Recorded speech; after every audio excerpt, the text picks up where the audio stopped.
Sir నమస్కారం sir. నమస్తే అండి. సార్ ఏపీలో మోహన్ బాబు గారి యూనివర్సిటీ దగ్గర ఉద్రిక్త పరిస్థితి నెలకొంది సార్. ఎందుకు అంటే మోహన్ బాబు గారు అండ్ విష్ణు గారు ఇద్దరు కూడా అక్కడే సంక్రాంతి సెలబ్రేట్ చేసుకుంటున్నారు. అక్కడికి మంచు మనోజ్ వస్తున్నట్టుగా వార్తలు వినిపించి వాళ్ళు పోలీసులకు ఇన్ఫార్మ్ చేస్తే అక్కడ భారీ సెక్యూరిటీ కూడా ఏర్పాటు చేశారు. ఆ తర్వాత పోలీసులు మంచు మనోజ్ మాత్రం రాకూడదు అని చెప్పేసి పంపించేసి నోటీసులు కూడా ఇచ్చారు. ఆ తర్వాత మనోజ్ వెళ్ళి లోకేష్ గారిని కలవడం కూడా ఇప్పుడు చర్చనీయాంశంగా మారింది. ఎందుకు లోకేష్ గారిని కలిశారు అని చెప్పేసి కూడా చర్చించుకుంటున్నారు. మరి మొత్తం ఈ మంచు వివాదం అనేది మరోసారి తెరపైకి రావడం, చర్చించుకోవడం చూస్తున్నాం సార్. మీరేం చెప్తారు సార్ ఇష్యూ గురించి? అంటే మంచు మనోజ్ ఆ మధ్య వాళ్ళ ఇంటి దగ్గర వివాదం జరిగినప్పుడు ఒక అద్భుతమైనటువంటి మాట చెప్పాడు. ఇది ఆస్తుల కోసం తగదా కాదు, ఆత్మగౌరవ పోరాటం అన్నాడు ఆయన. ఈ ఆత్మగౌరవ పోరాటం అనగానేమి అనేది గనక ఒక్కసారి ఆ ప్రశ్నలోకి తొంగి చూస్తే, ఆయన మోహన్ బాబు గారి విశ్వవిద్యాలయంలో తనకి కూడా ఒక షేర్ ఉండాలి కదా. అది తను ఆ షేర్ ఉన్నట్టుగా తన ప్రపంచానికి ఎలా చెప్పగలుగుతాడు? అక్కడ జరిగేటువంటి వాటిలో ఆయన పార్టిసిపేషన్ ఉండాలి. ఆ పార్టిసిపేషన్ ఉన్నప్పుడు మాత్రమే ఆయన్ని అందులో భాగస్వామిగా ప్రపంచం గుర్తిస్తుంది. లేదంటే లేనట్టే కదా. ఇక ఈరోజు మోహన్ బాబు గారు గేట్లు వేసేసాడు, అక్కడ లోపలికి నో ఎంట్రీ అన్నాడు, పోలీసులను అప్రోచ్ అయ్యాడు. నిజానికి నిన్న ఒక వార్త సర్క్యులేట్ అయింది. ఇది భోగి సందర్భంగా, భోగి నైట్ ఈ మంటలు భోగి మంటలు ప్రారంభిస్తూ మోహన్ బాబు గారు అందరికీ కూడా సంక్రాంతి శుభాకాంక్షలు చెబుతూ, భోగి పండుగ శుభాకాంక్షలు చెబుతూ మాట్లాడారు. ఆ సందర్భంగా ఈ ప్రస్తావన వచ్చింది, మనోజ్ గారు వస్తున్నారా, రమ్మని చెప్పాము, వారు వస్తారో రారో తెలియదు అన్నట్టుగా వారు మాట్లాడినట్టుగా ఒక వార్త అయితే సర్క్యులేట్ అయింది. ఆయన మాట్లాడా లేదా అనేది నేను చూడలేదు, కానీ ఒక మాట అయితే దొరికింది. అయితే ఇది వివాదం పర్టికులర్గా ప్రాపర్టీస్తో పాటు, ప్రాపర్టీస్ కంటే కూడా మోహన్ బాబు గారి విద్యా సంస్థలకు సంబంధించిన వ్యవహారాల్లో తన షేర్ ఏమిటి అనేది ఆయన అడుగుతున్నట్టుగా మనకు అర్థమవుతుంది ఈరోజు జరిగినటువంటి వివాదంతో. అంటే కాన్షియస్గా ఉన్నాడు ఆయన. హైదరాబాద్ ప్రాపర్టీసే కాదు, టోటల్గా వీళ్ళకున్నటువంటి ఎడ్యుకేషనల్ బిజినెస్లో, ఎడ్యుకేషన్ ఏరియాలో చాలా వ్యాపారాలు ఉన్నాయి వాళ్ళకి. ఇక్కడ కూడా లోకల్గా స్కూల్స్ ఉన్నాయి హైదరాబాద్లో కూడా. అది ఆయనే చూసుకుంటున్నాడు, విష్ణు గారే. అంటే స్కూల్స్ వ్యవహారం అంతా విష్ణు గారే చూసుకుంటున్నాడు. ఇది ఒకవేళ ఫ్యామిలీ ప్రాపర్టీగా ఉండుంటే అప్పుడు మనోజ్ పరిస్థితి ఏంటి? ఒకవేళ నష్టం వస్తే మనోజ్ పరిస్థితి ఏంటి?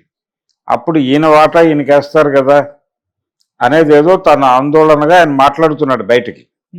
అంటే ఇక్కడ వచ్చినటువంటి ఎర్నింగ్స్ని తీసుకెళ్ళి ఇంకెక్కడో ఇన్వెస్ట్ చేస్తున్నారు వీళ్ళు లాంటి ఎలిగేషన్స్ కూడా ఉన్నాయి ఆయనకు.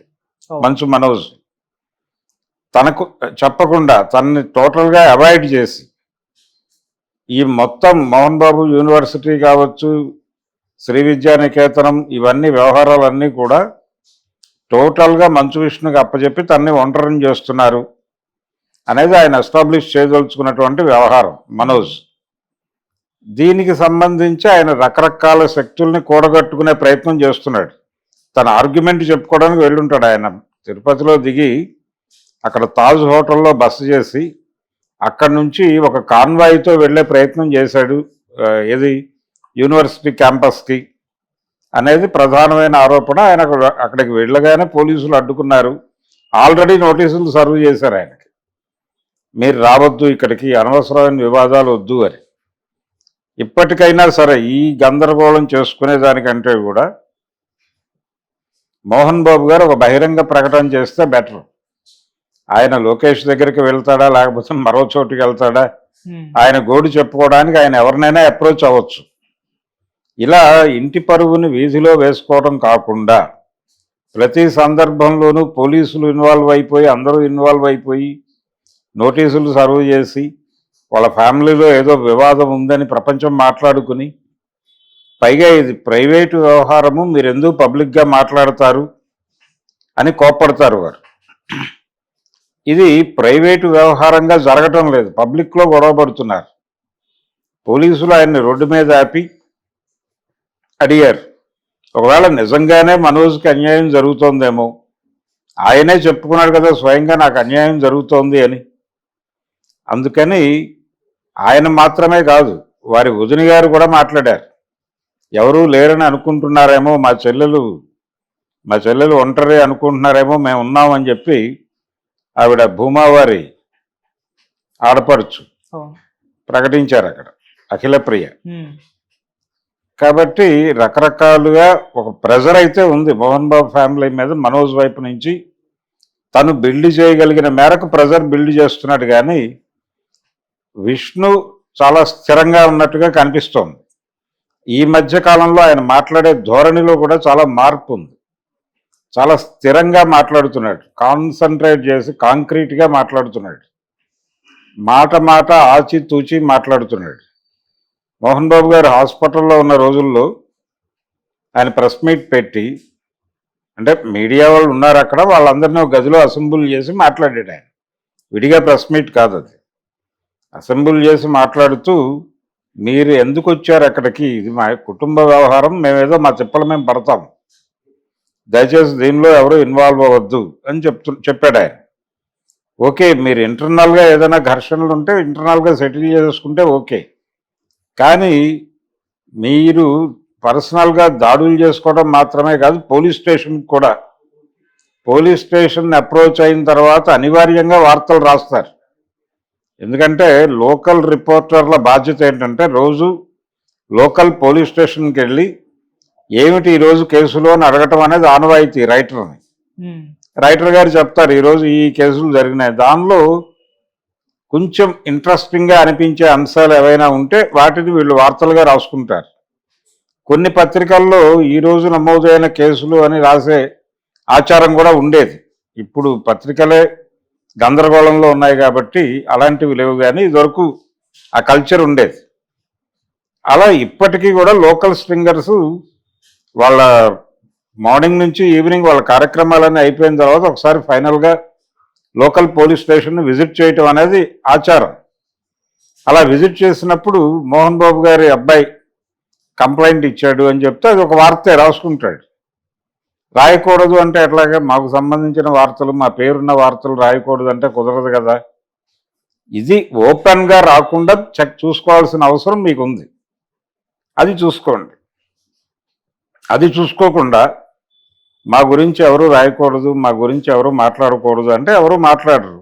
రేపు మీ సినిమా చూడాలి కదా ప్రపంచం, మీ కన్నప్ప సినిమాని చూడాలి. అది కూడా ఆయన చాలా గంభీరంగా మాత్రమే కాదు, థ్రెటనింగ్ టోన్తో మాట్లాడుతున్నాడు. ఈ మధ్య మంచు విష్ణు గారి గొంతులో చిన్న మార్పు కనిపిస్తోంది. ఆయన వాళ్ళ తమ్ముడితో మాత్రమే కాదు, అందరితోనూ కొంచెం జటిలంగా వ్యవహరించే పద్ధతిలో తయారయ్యాడు. ఇదివరకు ఈ ధోరణి లేదు ఆయనలో, మామూలుగానే ఉండేవాడు, కొంచెం ఒబీడియంట్గానే ఉండేవాడు. ఈ మధ్య అలా ఉండటం లేదు, ఆయన అగ్రెసివ్గా ఉంటున్నాడు. ఈ అగ్రెసివ్నెస్ ఎప్పుడైతే ఆయనలో కనిపిస్తోందో, ఎప్పుడైతే ఈ వివాదం ఉందో, నిజంగానే తనకేదో అన్యాయం జరిగిందేమో అనిపిస్తోంది.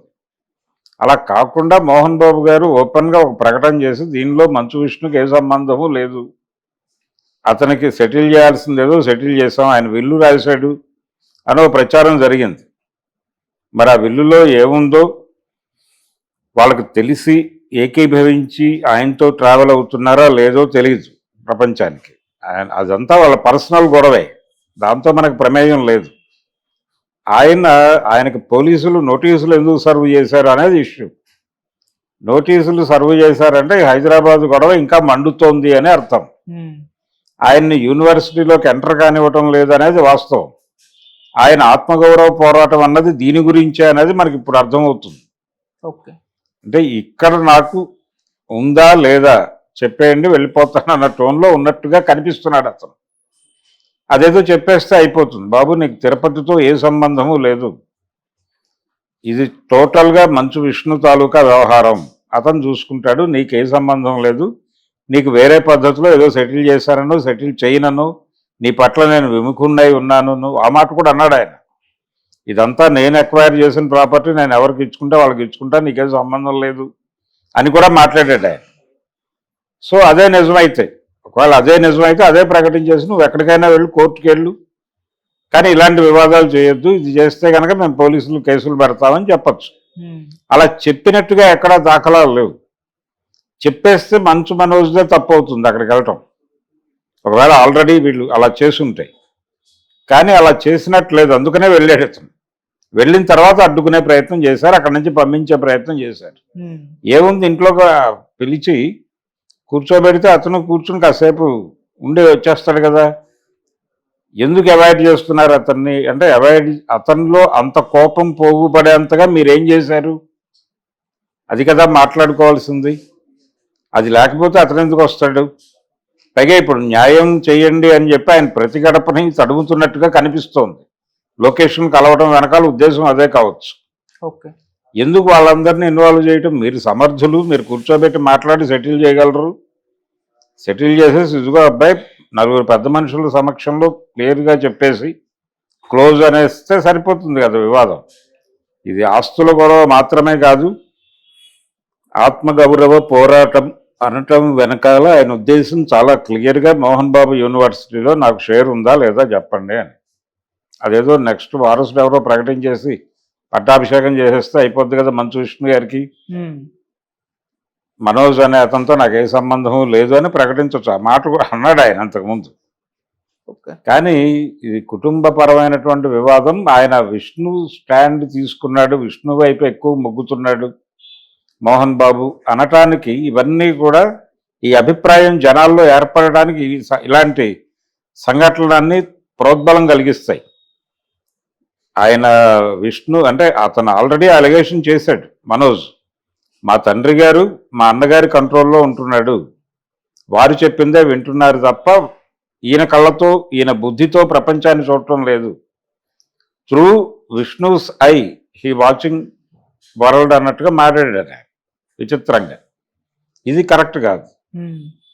ఆయన విష్ణుకి అనుకూలంగా ఉన్నాడని అవతల నుంచి ఎలిగేషన్ వచ్చిన తర్వాత అయినా మీరు హక్కును చేర్చుకొని ఓదార్చాలి. అటువంటిది కూడా ఏం కనబడలేదు. అంటే అతనితో ప్రాబ్లం ఉంటే ఉండొచ్చు, ఫ్యామిలీలో ఉన్నప్పుడు ఓపెన్గా చెప్పేసి సెటిల్ చేసేసుకుని తోసేస్తే అయిపోతుంది కదా. ఎందుకు దీన్ని కొనసాగించుకోవటం? పైగా దీన్ని గురించి మాట్లాడకూడదు, రాయకూడదు, ఇలా అంటే అలాగే ఎవరో ఒకళ్ళు ఎక్కడో చోట ఏదో ఒకటి నడుస్తుంది చర్చ. ఏం జరుగుతోంది, వాళ్ళేంటి రోడ్డు మీదకి వచ్చారు, పోలీసులు ఆపారు, నోటీసులు ఇచ్చారు, నోటీసులు సర్వ్ అయినాయంటే పోలీసులకైనా చెప్పుంటారుగా వీళ్ళు అతనికి ఏం సంబంధం లేదని. అదే విషయం అతనికి చెప్పేస్తే అయిపోతుంది, బహిరంగంగా చెప్పేస్తే అయిపోతుంది. ప్రపంచం కూడా ఇంక అతన్ని మోహన్ బాబు కొడుకుగా గుర్తించదు, మర్చిపోతుంది.